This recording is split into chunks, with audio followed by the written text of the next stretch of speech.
So, hahanapin ko ngayon ang mga alaga kong mga aso, sina White at Missy. White, Missy? Saan na kayo? Ayun. So, nakita ko na sila agad, guys. Kasi, nagtatago lang pala sila.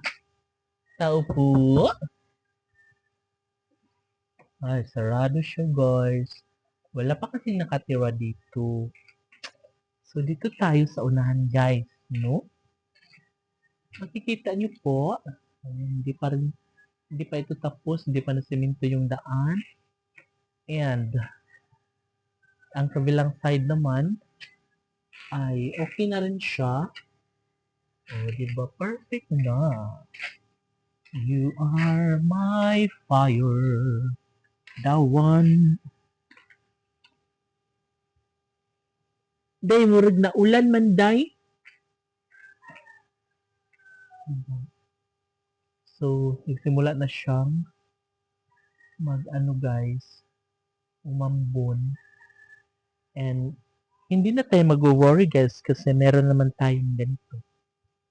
May payong. Yes. And, kita niyo yung kalangitan, guys, maitim na siya.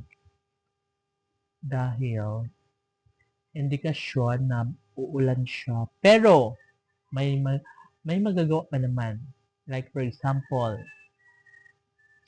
malakas ang hangin or mahangin and napapadpad yung pagbabanta na uulan. Yes, at yun ay yan ang magagawa ng hangin. Kaya niyang hindi makaulan, hindi matuloy ang pagbagsak ng ulan. Hi, White! White! Hi! Yun na, maglaro na kayo. Maglaro na kayo, dong. Kasi hapon na, dong. Uy, perfect.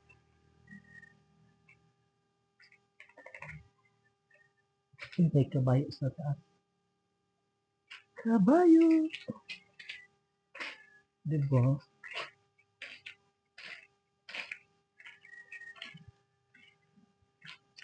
So, dito lang kami nadaan sa gilid ni White at ni Missy para iwas sipon.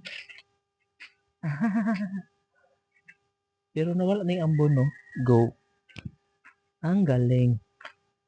Ang galing, galing! Perfect naman ni Dory, guys. Oy, ang kulang na lang dito ay ang paglipat ng ating mga kapitbahay. So, sana makalipat na sila dito, no? Para happy na sila. Go! Perfect naman ni. Oy,